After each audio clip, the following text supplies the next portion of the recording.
አዋሽ የተባለው ባንክ እቺን ሎጎ ጥልፍ አድርጎ ወስዶ ከመስከረም 22 2021 ጀምሮ የኔ ነው አለ።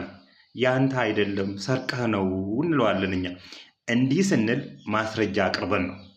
እንግዲህ እነዚህ ይሄ አርማ ኪውከር ሃንጋተን የሚባሉ የኬሚካል እና የብረታ ብረት ካምፓኒዎች አሉ። እነዚህ ካምፓኒዎች በተናጠል ከ1918 ጀምረው በተናጠል እየተንቀሳቀሱ የነበሩ ካምፓኒዎች ሲሆኑ ኦገስት 1 2019 ዓ.ም መርጅ ያደርጋሉ፣ በጋራ መንቀሳቀስ ይጀምራሉ። ይሄንንም አስመልክተው ሰማያዊው የኪውከር ኬሚካልን እንዲወክልላቸው፣ ብርቱካናማው ደግሞ የሃንጋተን ብረታ ብረትን እንዲወክልላቸው አድርገው በጋራ አናውንስ ያደረጉት ነው። መደባለቃቸውን አስመልክተው አናውንስ ያደረጉት ነው።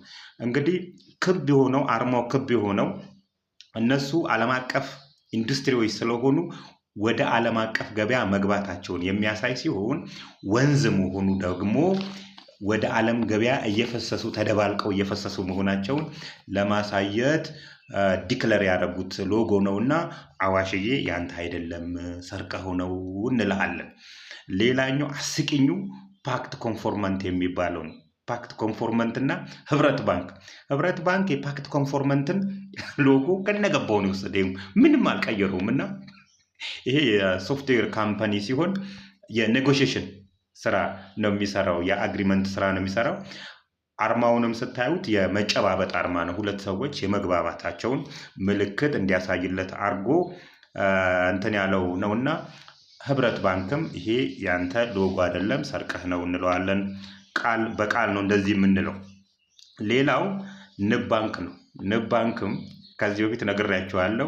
ኒኦጋፍ የሚባለው ካምፓኒ ደግሞ ጌሚንግ ዲስከሽን የሚያደርግ ካምፓኒ ሲሆን ጁን 30 2013 ዓ.ም ጀምሮ ይህንን ሎጎ ዲክለር ያደረገውና ያስመዘገበው ነውና ያንተ አይደለም እንለዋለን ንብ ባንክዬ።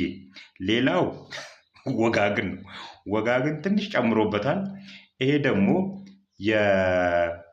የፔሮልንና የሂውመን ሪሶርስን ስራዎች የሚሰራ ካምፓኒ ሲሆን ወጋግን ከጎኑ ጭምር አድርጎበት የኔ ነው አለ።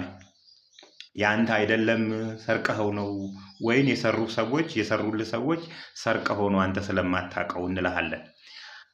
የመጨረሻው ይሄኛው ደግሞ ቡና ነው።